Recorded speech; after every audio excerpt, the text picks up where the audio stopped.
Tidak ada di antara kita ini semua ini yang menghafal Al-Fatihah kan? Yang pernah menghafal Al-Fatihah angkat tangan kan? Kita semua tidak pernah menghafal Al-Fatihah, tapi tiba-tiba saja kita hafal. Mengapa? Karena kita dengar ayah ibu kita baca Al-Fatihah. Kemudian di masjid kita dengar mereka baca Al-Fatihah. Jadi sebenarnya Al-Fatihah itu tidak kita hafal, tapi karena sering kita dengar. Begitu juga dengan Qul huwallah, Qul rabbil falaq, Qul rabbin nas, ayat kursi, kemudian wadduha. Itu rata-rata hampir tidak kita hafal. Cobalah kita renung, kapan kita menghafal Qul huwallah? Enggak pernah, tapi karena sering kita dengar. Karena informasi yang diterima otak kita itu pertama adalah titik-titik. Seperti satu titik di whiteboard, titik. Pertama sekali dengar titik. Dua kali dengar mulai dia jadi garis sambung. Tiga kali dengar mulai menjadi garis putus-putus yang mulai tersambung. Empat kali dengar menjadi garis tersambung tapi masih buram, abu-abu. Empat kali dengar mulai agak terang. Lima kali dengar mulai garis hitam. Begitulah dia diterima di kepala. Maka ketika adik-adik menghafal, biasanya kepala ini fresh subuh atau menjelang subuh, bangun awal jam 3 atau jam 2 tahajud, sholat sunat wudu, sholat sunat taubat, sholat sunat tahajud.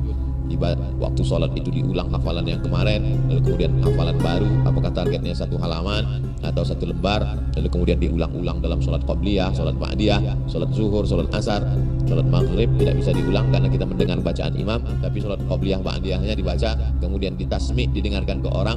Beda antara kita baca sendiri dengan dibacakan kepada orang. Yang pertama. Yang kedua, syakautu ila waqi'in su'a hifzi. Aku melapor kepada guruku Imam Waqi, hafalanku kacau, kata Imam Syafi'i. Fa arsyadani ila tarkil ma'asi.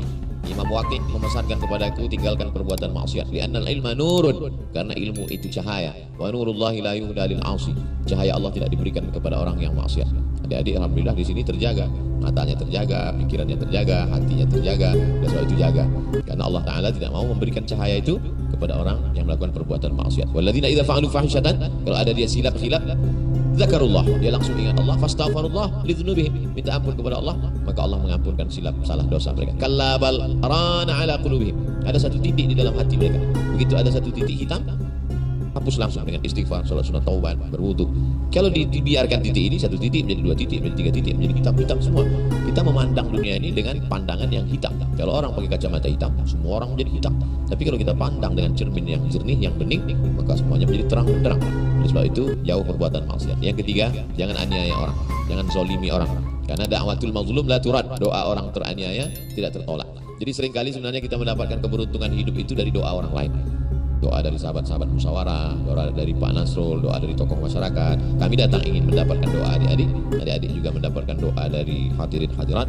Maka hablum minallah, hablum minan nasnya menjadi baik. Maka insya Allah jaga yang tiga ini, insya Allah hafalannya kuat. Mudah-mudahan menjadi para penghafal Al-Quran yang menjaga amanah Allah Ta'ala, menjaga Al-Quran. Nauzubillah, ketika semua Al-Quran terbakar seperti yang terjadi di Baghdad saat serangan Mongol, Genghis Khan menghancurkan semua perpustakaan, dibakar sampai air sungai Tigris, sungai Efrat itu hitam karena Quran, manuskrip tinta-tinta itu luntur dibuang, sampai kuda menyeberang dari sungai Efrat dengan sungai Tigris di belahan bumi Allah Subhanahu Wa Ta'ala.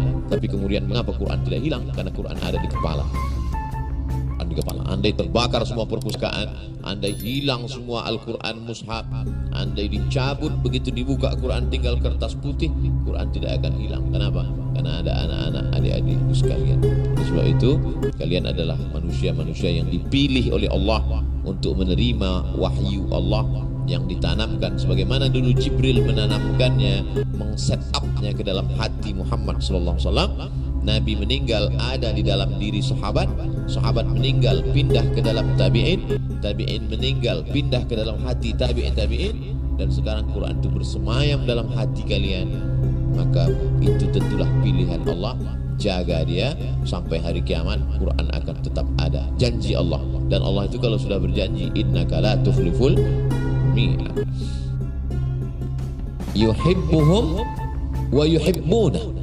Ketika Allah cinta kepada mereka, mereka membalas cinta Allah. Wa may yartadda minkum an dinihi, siapa di antara kamu yang meninggalkan Al-Quran ini, meninggalkan agama Islam ini, meninggalkan agama ini, apakah padam Islam ini? Tidak. Fasawfa ya'tillahu biqaumin, Allah akan ganti dengan sekelompok orang. Bagaimana sifat mereka? Yuhibbuhum, Allah cinta kepada mereka. Wa yuhibbuna, Allah balas cinta mereka. Lalu kemudian mereka akan menolong agama Allah dengan nyawa dan harta mereka. Dan yang paling penting, la yakhafuna fillah laumata